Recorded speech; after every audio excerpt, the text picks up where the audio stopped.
We are going to, in the state of Nebraska, decide who our next governor is going to be. And I'm very pleased and proud to be here to tell you my vote is going to be cast for Jim Pillen. I've only known Jim Pillen for a short time, but when I first met him and we had a lengthy talk about his life, who he was and what he was all about, what he hoped to do if he was ever elected governor, I heard from his heart, and I found him to be a man of good character. And his background I've learned more about. He started from a good family. I call them salt of the earth people. Poor though they were, they was only poor in financial riches. They were rich with the knowledge of the kind of people they were. They had heart for the Lord, and they taught Jim Pillen that, as well as his brothers. They also taught him hard work. They taught him what it meant to put his efforts, his God-given gifts to task, whatever was before him, and to do it and do it well. They also, I don't think they taught you football skills. So. I think he learned those all by himself. Maybe his brother Clete. My brother Clete. And his brother. So he's worked hard, starting with that background he had on the farm with his mom and dad. But he had to start with his own business, just a few hogs. And he built it into a major pork producing entity that employs over 1,000 people here in the state of Nebraska. That takes a lot of smarts, a lot of guts, a lot of commitment. He's going to take that business experience and continue in the footsteps of this governor, who's done well to be able to reduce budgets in our state, plan ahead for the future, so that we have opportunities for our young people here. Thank you all to be here today to support Jim. I am here today to announce that I am also going to be voting for Jim Pillen to be the next governor of the great state of Nebraska.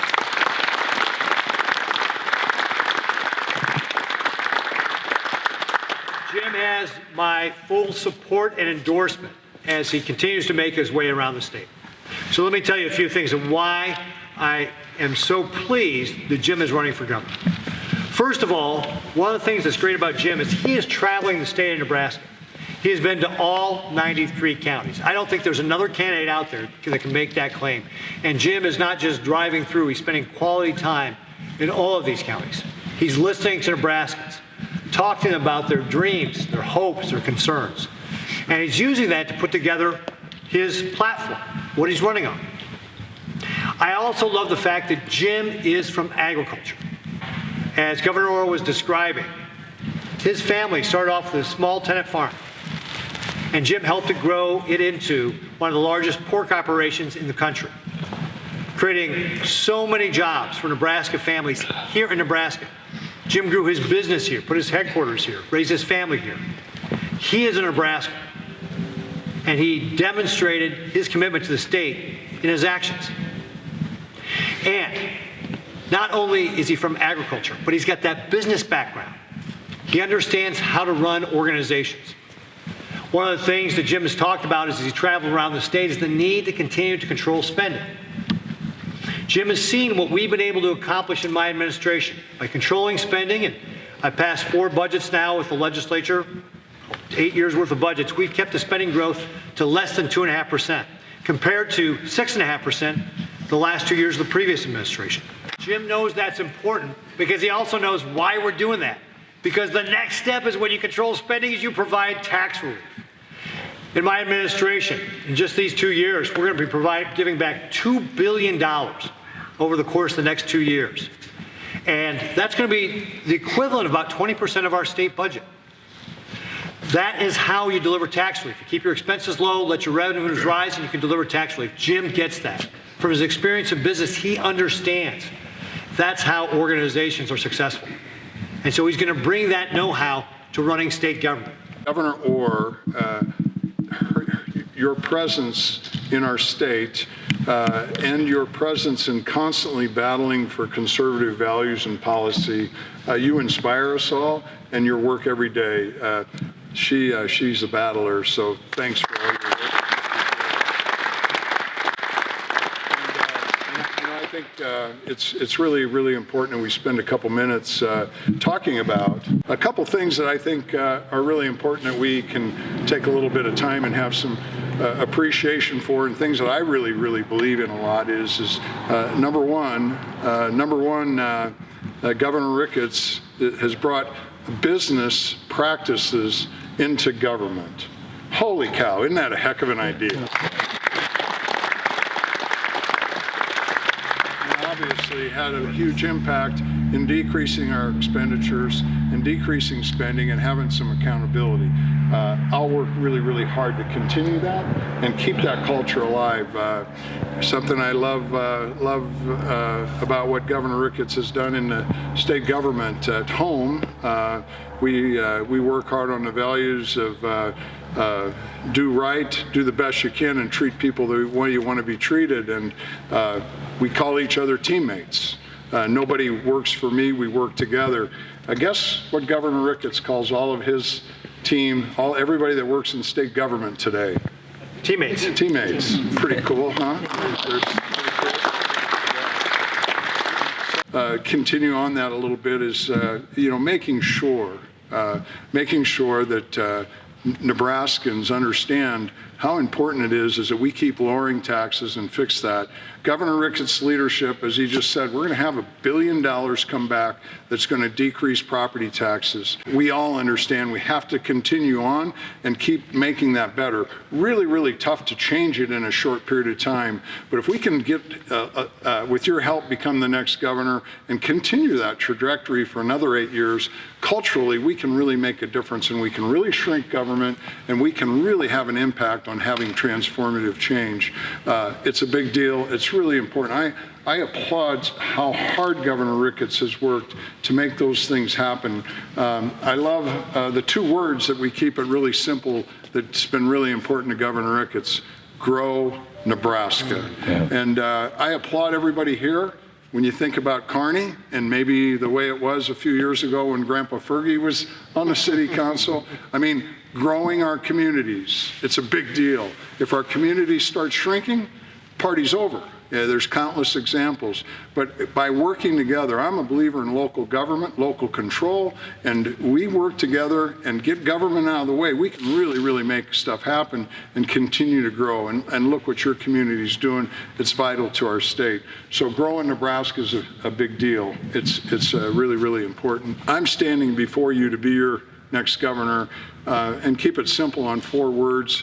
It's pretty well what we've lived our life since Suzanne and I got our doctorate in veterinary medicine and been back home, and it's simple stuff.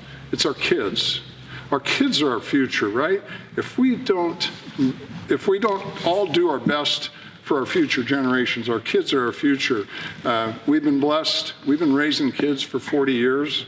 I think we have a pretty good idea of what it takes to stand up and protect our kids as adolescent minds and make sure that they are raised with the values, the common sense and the Christian values are really, really important to us.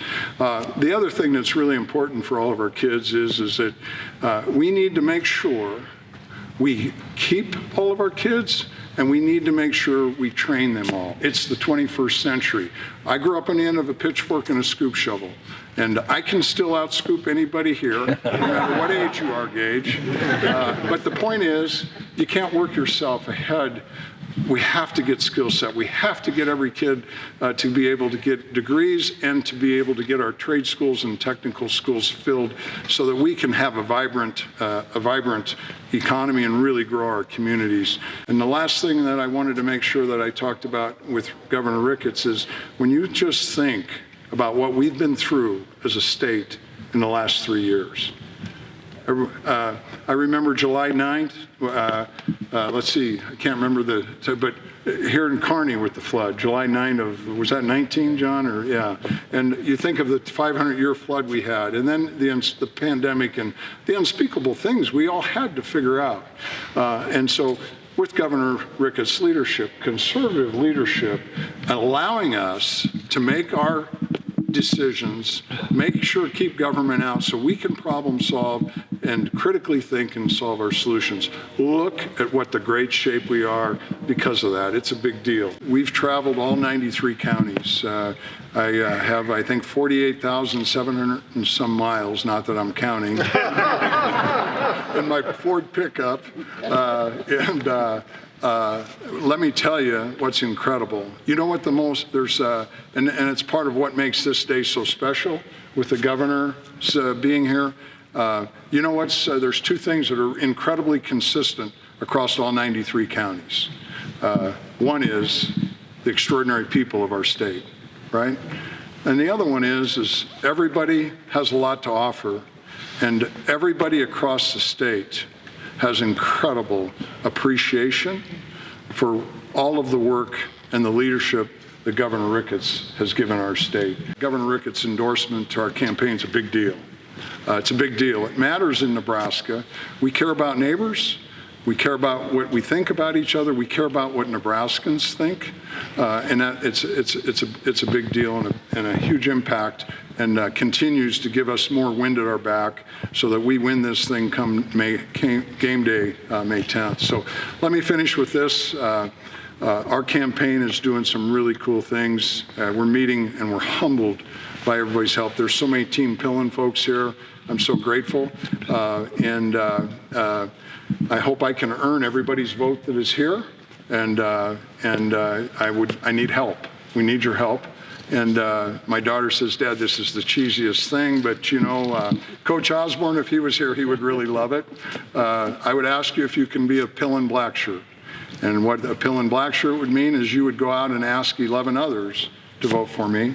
And more importantly as well is to tell them why. And if you do a great job at telling them why you're going to vote for Pillen, maybe those folks will create other black shirts, and we'll just keep growing our grassroots. We're going against a self-funder, has no family, and has a lot of money. We've gotten great help, record-breaking help from the people in Nebraska. We're going to be in a position to compete, and I'll keep humbling myself, asking people until the early hours of May 10. We're going to have enough to compete and win. But if you can help us, and you know, and there's one other one on the black shirt deal. If you do it every day with everybody you meet until May 10, then you're a Pillen All-American. Just remember, we live in the best place in the world. It's more crystal clear than ever today. And remember, there's absolutely, positively no place like Nebraska. God bless you all.